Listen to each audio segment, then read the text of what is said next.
Ons is besig met hierdie nuwe reeks, die grafdief, wat die oorhoofse reeks se tema is, en julle sal heel aan die einde van die reeks uitvind hoekom die tema die grafdief is. Maar ons kyk in hierdie reeks na wonderwerke wat Jesus gedoen het. Die boek wat ons gebruik is deur Mark Batterson geskryf, ongelooflike lekker leesbare boek. Ek dink Rika sê sy het hom al 4 keer gelees. So sy ken die boek. En hy is ongelukkig nie, lyk my op hierdie stadium in Suid-Afrika beskikbaar nie, maar jy kan hom op Amazon op Kindle formaat kry. Ek dink is nou $6.99, so as jy die boek daar digitaal wil kry, om meer detail te kry oor dit waaroor ek praat. Dis regtig 'n lekker lees. Die van julle wat op ons nuusbrief en op ons database sal sien, so teen 'n Maandag, Dinsdag stuur ek soos met die vorige reeks weer vir jou 'n studiegids wat ons uitwerk vir jou, wat jy mee kan verder doen. So as jy nie die e-pos kry nie, moet jy asseblief vir my ergens dit op 'n papiertjie skryf of vir my kom sê dat ek op my foon sit dat ek jou asseblief kan add, want dalk is jou e-posadres ook op die database verkeerd. Maar ons hoop dat dit ook julle sal help om dieper te gaan in hierdie reeks. Ons het baie gepraat oor metamorfose, disippelskap, om Jesus te volg. Nou, daar was 'n ruk terug, of hy leef nog, maar 'n ou met die naam Rob Bell. Nou, ek moet bysê, die Rob Bell van wie ek nou praat en die Rob Bell wie hy nou is 2 verskillende Rob Bells amper, want hy het bietjie teologies van die bus afgeval. Maar hy het in sy vroeë jare, het hy ongelooflike DVD-praatjie uitgebring met die tema Dust. En die tema Dust het daaroor gegaan dat as 'n disipel 'n rabbi gevolg het. Nou 'n disipel is eintlik beteken om die rabbi te volg en soos die rabbi te word. En die tradisie was gewees dat hulle eintlik so naby aan die rabbi moes leef en saam hom beweeg, dat die stof van sy kleed op hulle geval het. So dit gaan oor volg. Nou ons het baie die vorige kwartaal vir omtrent 10 weke gepraat oor hoe volg ons, hoe groei ons. Dis een ding, maar die ander ding is, hoe weet ons wie ons volg? Wat is sy eienskappe, wat is sy karakter? En hierdie reeks wil ons help deur na die 7 wonderwerke van Jesus te kyk, om beter te verstaan wie hy is. Dat dit nie net die persoon is na wie jy opkyk en volg, want hy het aan die kruis gesterf nie. Want as ons ook net dink, Jesus is die een wat aan die kruis gesterf het vir ons sonde, dan mis ons so groot deel uit van wie Jesus is. Hy is meer, en ek weet amper, dit klink so weer wat sê, maar hy is meer as die gekruisigde opgestane Christus. In hom is al hierdie tekens wat vir ons wil wys hoekom ons hom kan volg, hoekom ons kan lief wees vir hom, en hoekom hy die moeite werd is om in te glo. En dis waaroor ons gesels. Vanoggend praat ons oor die tweede teken, oor die woord wat genees. Nou die vraag wat ek vir julle wil vra is, en jy hoef my nie te antwoord nie, maar jy sal weet, is was jy al in 'n situasie waar jy dringend 'n wonderwerk nodig gehad het? 'n Wonderwerk wat jy nodig gehad het wat menslike vermoë, maak nie saak hoeveel mense ingryp nie, niks gaan gebeur nie. Jy het regtig nodig, want die mense skiet tekort, dat God ingryp. En dis waaroor ons vandag gesels. Ons gaan kyk na die storie in Johannes van die koninklike amptenaar wat sy seentjie sterwend is. En al wat hy oor het, is die hoop dat Jesus iets kan doen. Nou wil ek 'n disclaimer, sterretjie sit lees onderaan insit. Niks in hierdie reeks sê vir jou dat Jesus 'n kitsoplossing is nie. Niks in hierdie reeks sê vir jou dat as jou probleem finansies is, jy ewe skielik gaan wakker word met R1 miljoen in die bankrekening nie. Maar dit wil vir jou iets wys van wie Jesus is en wat moontlik is. En in al hierdie goed is dit belangrik om te onthou wat ons lees in die skrif wat sê, soek eers die koninkryk van God, dan sal hy vir jou gee wat jy nodig het. Want baie keer kom ons met goed wat ons dink 'n dringende wonderwerk nodig het, maar Jesus is en God is soos, jy het nie regtig dit nodig nie. So dis belangrik dat ons dit besef. Iemand het eendag gesê van 'n baie groot kerk in Amerika, is so verkeerd, van die Heilige Gees, dat sy sien hom as 'n genie in 'n lamp. En ek was soos, jy het nie 'n idee waaroor die geloof gaan nie. Dit gaan nie oor jou spaarvarkie van hoe meer jy ingooi, hoe meer kry jy uit nie. Dit gaan oor om te volg en om lief te wees. Dit gaan oor verhouding. En kom ons lees saam uit Johannes 4 vers 43 tot 54. Na die 2 dae het Jesus daarvandaan na Galilea toe gegaan. Hy het self verklaar dat 'n profeet nie in sy eie land geëer word nie. Maar toe hy in Galilea kom, het die Galileërs hom verwelkom. Hulle het alles gesien wat hy gedurende die feesviering in Jerusalem gedoen het, want hulle was self ook by die Paasfees gewees. So hier kom Jesus aan in Galilea. Die Galileërs sê, "Woe! Hier kom Jesus, ons het gesien wat hy gedoen het." Dis soos as jy rugbyspan die beker wen en jy gaan na die parade toe, jy weet wat hulle gedoen het, jy weet hulle het gewen en dan is jy soos, "Woe! Hulle het gewen." Okay. Dis amper die situasie. So hulle is opgewonde want hierdie ou wat hulle gesien het, hierdie wonderwerke doen, is ewe skielik in ons dorp. Maar Jesus sê vir hulle, 'n profeet word nie in sy eie land geëer nie. Nou as jy gaan kyk na Lukas, dan gaan jy dalk 'n bietjie konteks verstaan van dit, want selfs Jesus se broers het gedink hy's bietjie weird. En dan in Lukas lees ons ook wel, hy sê dat niemand van daai area kan enigiets goed wees nie. So hulle het neergekyk op hom. Jesus het toe weer na Kana in Galilea toe gegaan, waar hy die water in wyn gemaak het. So, Jesus het water in wyn gemaak, hy gaan weg en hy kom weer terug. In Kapernaum was daar 'n sekere regeringsamptenaar wie se seun siek was. Toe hy hoor dat Jesus uit Judea na Galilea toe gekom het, het hy na hom toe gegaan en hom gevra om te kom en vir sy seun gesond te maak, want hy het op sterwe gelê. Nou, ek is nie 'n ouer nie, ek het net 4 kinders, en ek weet hoe erg dit is as hulle siek is. Nou stel jou voor as ouer, dalk was van julle al daar gewees. Jou kind is op sterwe, jy het ernstig hulp nodig. Jy sal nogal met erns vra vir 'n wonderwerk. Jesus sê te vir hom, as julle nie tekens en so hy's daar en sy seun op sterwe en dan sê Jesus vir hom. Jesus sê te vir hom, as julle nie tekens en wonders sien nie, glo julle eenvoudig nie. So Jesus maak 'n aanklag. Hy sê, al wanneer julle glo is wanneer julle doen. Ag, wanneer julle sien wat ek doen. Jammer. So dis belangrik om dit besef. Jesus maak half 'n aanklag en sê julle volg my oor dit wat ek doen, nie oor wie ek is nie. En toe sê die amptenaar vir hom, Here, kom tog voordat my kindjie sterwe. Maar Jesus sê vir hom, gaan maar huis toe, jou seun lewe. Stel jou voor, jy gaan na Jesus toe. Jy sê, Jesus asseblief, my seun is op sterwe, kom help asseblief. En hy sê vir jou, ja, gaan huis toe, is okay. Wie van julle sal Jesus in die kraag gryp en sê, kom? Jesus sê vir hom, gaan. Die man het geglo wat Jesus vir hom gesê het en gegaan.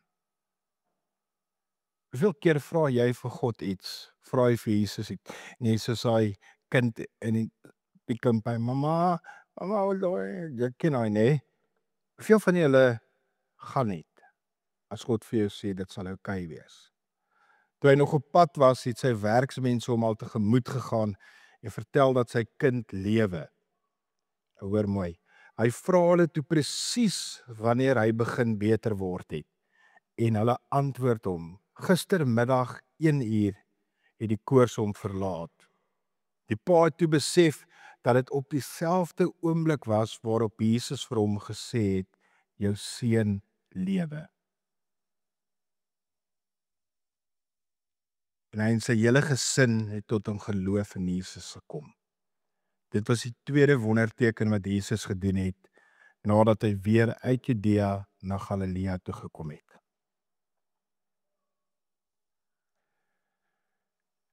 Jesus kom terug na Galilea toe. Dit is 'n plek waar hy min eer, min bekendheid eintlik gehad het. En hy vertrek van Samaria waar baie mense in hom geglo het, sonder dat hulle enige van sy tekens gesien het. Jy kan dit gaan lees in die gedeelte voor hierdie Johannes 4 vers 39 tot 42. En hy keer terug na Galilea en ironies genoeg sê Jesus, 'n profeet word nie in sy eie land geëer nie. Met ander woorde, julle het actually al gesien wat ek gedoen het, maar nog steeds sien julle nie wie ek is nie. Julle verstaan nie. Maar die Galileërs verwelkom hom, maar nie omdat hulle glo nie. Nie omdat hulle weet wie hy is nie, maar omdat hulle sy wonders gesien het in Jerusalem. Omdat hy 'n tool is. Hy's 'n hulpmiddel. Hy's iets wat vir hulle kan voorsien. Hy kan goeders doen. Hy kan water in wyn verander. So hulle glo nie omdat hulle weet wie hy is nie, maar hulle glo omdat hulle weet wat hy kan doen. Wat's die voordeel wat hulle uit hom kan trek? Dan is hy die koninklike amptenaar wat hierdie wanhoopigheid in sy hart het. 'n Amptenaar wat van Kapernaum af na Jesus toe kom en nou as jy in die teks opgelet het, Jesus het ons gaan weg en toe hy die volgende dag, so hy het nog oorgeslaap op die pad. Wat beteken hierdie ou het gewaag? Want dit was gevaarlik om in daai tyd te stap baie keer. Jy kon dalk nie die plek maak nie. 'n Wolf het jou dalk of iets het jou langs die pad gevang, so hy het gewaag. Maar hy was bereid om dit te doen en na Jesus te gaan want sy seun was sterwend. Ek het baie keer met mense gepraat dat sê hulle sal enigiets doen vir hulle kinders. So hierdie pa het enigiets gedoen. Hierdie pa was 'n koninklike amptenaar, so hy het mag gehad, hy het status gehad. Maar dit het niks beteken nie. Nie sy mag nie, nie sy status nie, kon sy kind gesond maak nie en hy het hulp nodig gehad. En hy het geglo dat Jesus kan help. Hy het geglo dat Jesus kan help. En Jesus se reaksie in hierdie teks klink nogal hard wanneer hy vir die mense sê, as julle nie tekens en wonders sien nie, glo julle eenvoudig nie. Dink 'n bietjie in jou gedagtes. Hoeveel keer het jy al deur 'n geloofskrisis gegaan omdat jy gebid het vir 'n wonderwerk, want jy het iets gesoek, maar God het besluit dis nie goed genoeg vir jou nie, en omdat jy nie die wonder en tekens gesien het nie, het jou geloof 'n knak gevat. Ek wil jou uitdaag as jy dit dalk beleef het en dan beweeg het kry te bly so as jy dalk op hierdie stadium so voel, wil ek jou uitdaag om bietjie te vergeet van die wonderteken en om te onthou wie is die wonderwerker. Want as jy glo dat hy wonderwerk kan doen, dan moet jy ook glo dat hy beter vir jou weet as wat jy wil hê of wat jy nodig het. Wat Jesus het doen as hy vir die mense hierdie goed sê van as julle nie tekens en wonders sien, glo julle nie, want Jesus wys op die hart van die mens. Hy wil wys op die hart van die mens, want baie mense soek hom vir wat hy doen, nie vir wat hy is nie, of vir wie hy is nie. Hoor julle mooi, hoeveel vriende het jy al gesels wat dalk nie gelowig is nie, wat nie vir jou vertel van, weet jy, ek het 'n verhouding met Jesus, vertel, ja, maar ek het gebid, en toe het die Here nie. Soos, ek het gevra vir die lekkertjie, en hulle het dit vir my gegee nie, nou is hulle nie lief vir my nie. En Jesus wil wys op die hart van die mens. En die lekker ding is, of die mooie ding is, hierdie amptenaar redeneer nie by Jesus nie, maar hy kom smeek, hy sê, Here, kom voordat my kindjie sterf. Is nie van, Jesus, weet jy, my kind is siek nie, hy het koors van soveel en dit, hy sê net, Here, kom voordat my kind sterf. Ek wil hê jy moet jou indink, en dis dalk so gepas op Moedersdag om oor hierdie te dink, van daai intense angs en spanning wat hierdie ou moes beleef het. Here, kom gou my kind sterf. Hy het vertroue dat dit genoeg woorde sal wees om Jesus te oorreed om in te tree. Dit is rou. Dis op regte geloof. Alles het klein. Wat ons nie hier lees nie, is dat hierdie ou het groot geloof gehad nie. Baie keer dink ons, as iets nie gebeur nie, dat ons nie genoeg geloof het nie. Ek het nie die geloof van 'n mosterdsaadjie nodig. Partykeer dink ek, jy het nie eers heeltemal geloof nodig, jy het net hoop nodig. Want God sal vir jou wys waarin jy kan glo. So, hy vra nie 'n verduideliking, hy vra vir genade. Weet jy, Jesus moet vir hom sê, wat gaan aan nie, hy soek genade. En dan sê Jesus eenvoudig vir hom, vers 50. Gaan maar huis toe jou seun lewe. Geen aanraak nie. Geen dramatiese tonele van hande op lê, omkap, rondrol, handstands doen en goed. Dit is net, gaan huis toe, jou seun lewe. Niks dramaties nie, net die woorde. Net die woorde van Jesus. Hier gebeur iets belangrik. Die man het geglo wat Jesus vir hom gesê het en gegaan. Evan, Here, is jy seker nie? Hoe kan ek seker, gee my net 'n ek dis ver Kapernaum toe, ek moet loop. Ek wil nou nie daar kom en dan is my kind tog siek en dan moet ek dalk weer terugkom. Hy sê nee. Dankie. Ek waardeer. Hy het geglo en hy het gegaan. Nou hierdie gedeelte het baie mense al gebruik om te sê pray it and claim it. Het van julle dit al gehoor? As jy iets wil hê, bid asof jy dit reeds ontvang het. Weet julle, snert. Jesus is nie Amazon of Takealot wat deliver wat jy wil hê nie. Hy weet wat die beste is vir jou. So kom met 'n verwagtende hart en vertrou dat God vir jou gaan gee wat die beste vir jou is. Moenie dit pray it en claim it ding doen nie. Vra vir die Here vir sy wil. Vra dit en luister as hy vir jou sê gaan. Jou kind is genees.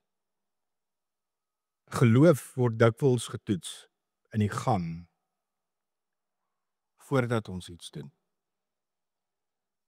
Geloof word getoets en wanneer God vir ons sê gaan, al weet hy nog nie noodwendig waar dit is nie. Ek het 'n jaar en 'n half terug, bietjie minder as 'n jaar en 'n half terug, het ek 'n voltydse pos gelos om Gronendal gemeente voltyds te bedien. Ek het 'n 3 jaar kontrak gekry, ek het nie 'n klou wat gaan gebeur oor 'n jaar en 'n half nie. Maar die Here het vir my gesê gaan en ek sal gaan. Julle kan vir Andri gaan vra, ons het op ons eerste date gesit en ek weet baie van julle het al gevra, kan ons eendag Bruce Almighty kyk? Ja, ons gaan dit op 'n stadium kyk want dit was ons eerste fliek en ons eerste date. En ons het na die tyd met ons ryk budget, sy is student, ek met 'n klein salaris, gaan na die fliek in Spur gaan sit en 'n bordjie chips gedeel. Fancy date, nê? En ek het vir haar gesê hierdie en hierdie en hierdie is wat my toekoms is en as jy enigiets verder gaan kom, dan moet jy dit weet. Ek het vir haar gesê jy moet weet as die Here vir my sê pak jou kar en gaan Botswana toe, dan sal ek pak en gaan. Nie omdat ek ryk is nie. Net omdat ek besef het dat as die Here praat, moet ek maar probeer beweeg. Want hy weet die beste. So baie keer, voordat ons iets sien, word ons geloof getoets. Dit gaan oor die gaan en dit gaan nie oor die ontvang nie. Dit gaan oor gehoorsaam wees. Die man vertrou die woord. Nou as ons lees wat die skrif van Jesus sê dat die woord het mens geword. So hy vertrou hierdie wonderwerker, hierdie woord nog voordat hy weet. Nog voordat hy weet daar's uitkoms. Nog voordat hy bewys het dat sy seun gesond is. Daar was nie woude kom in daai tyd nie. Hy moes teruggestap het en as ek dit so luister, klink dit of dit omtrent 24 uur was voor hy geweet het. Dis ware geloof. Om net as Jesus vir jou sê gaan te gaan en nie te vra vir 'n resep nie, om te sê gee my net iets om te bevestig dis gedoen. Op pad terug huis toe kom hy sy slawe tegemoet. In vers 51 lees ons toe hy nog op pad was, het sy werksmense hom al tegemoet gegaan en vertel dat sy kind lewe. Ek kan nie dink die opgewondenheid wat sy werksmense gehad het wat na die kind omgekyk het om vir hom te gaan sê, "O, jou kind leef, hy's okay."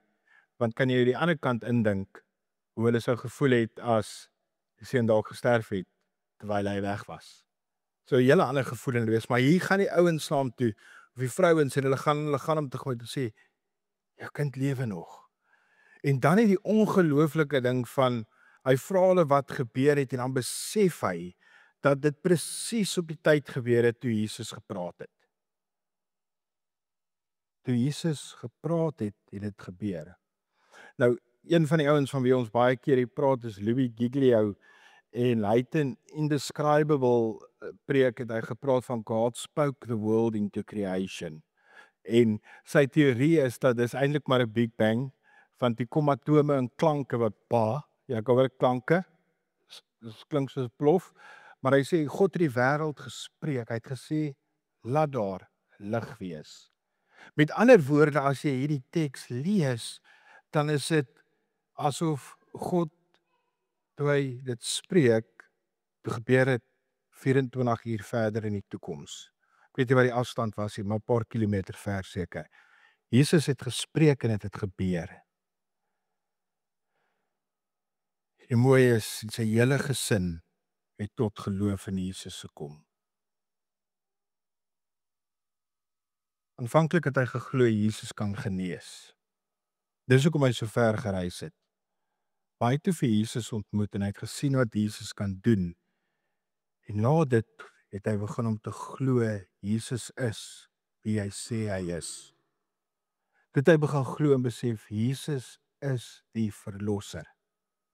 Sy geloof het gegroei van wanhoop na vertroue, na verlossing toe. So uit wanhoop het vertroue en verlossing gekom. En dit het sy hele huisgesin beïnvloed. Jy hoor dikwels stories van iets wat gebeur in gesinne, vandag nog, iets dramaties, waar iemand vir God smeek, en God spreek die woord, en die hele huisgesin se geloofslewe verander. Jy hoor ook die teenoorgestelde, maar in hierdie verhaal hoor ons van 'n hele huisgesin, wat gehoor het wie Jesus is, en die hele huisgesin tot bekering. So wat is die toepassing hiervan? Wat doen dit nou vir ons? En ek wil vir jou so afsluit met 4 puntjies. Die eerste een wat jy moet vra, soek jy tekens of vertrou jy die woord? Soek jy tekens of vertrou jy vir Jesus regtig? Is jou vertroue net gebaseer op tekens en as daar nie miraculous goed gebeur nie, dan glo jy nie. So soek jy tekens of vertrou jy vir Jesus? Baie mense wil steeds eers sien voordat hulle glo. Gewoonlik as iemand vir jou vra oor hoekom glo jy, dan probeer jy vir hulle iets vertel van dit het met my gebeur en dit het met my gebeur. Probeer dalk die volgende keer sê, weet jy, ek het Jesus ontmoet en hy het alles verander. En jy gaan dit nie noodwendig besef as jy nie ook kies om te glo nie. Ons lees in die Bybel dat die woord sê die boodskap van die kruis is sinneloos vir die wat nie glo nie. So daar's regtig 'n ding van jy moet glo voor jy sien. En jy moet glo sodat jy kan sien. As jy kyk na toe Jesus aan sy disippels verskyn het na sy opstanding, is daar die ou, ons ken hom as ongelowige Thomas. En toe Jesus aan hulle verskyn in Johannes 20 vers 29 sê Jesus vir hom, glo jy nou omdat jy my sien? Sê Jesus vir hom, gelukkig is die wat nie gesien het nie en tog glo. Ons dink partykeer ons vir Jesus sien, maar hy sê vir ons, as jy glo en jy het my nog nie gesien nie, weet jy hoe gelukkig is jy? Want jy het die koninkryk van God in besit gekry.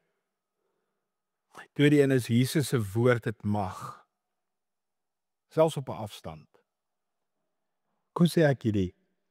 Jy al gehoor mense sê God voel so ver? Probeer ook nie sê dis okay. Hy kan van ver af baie dinge doen.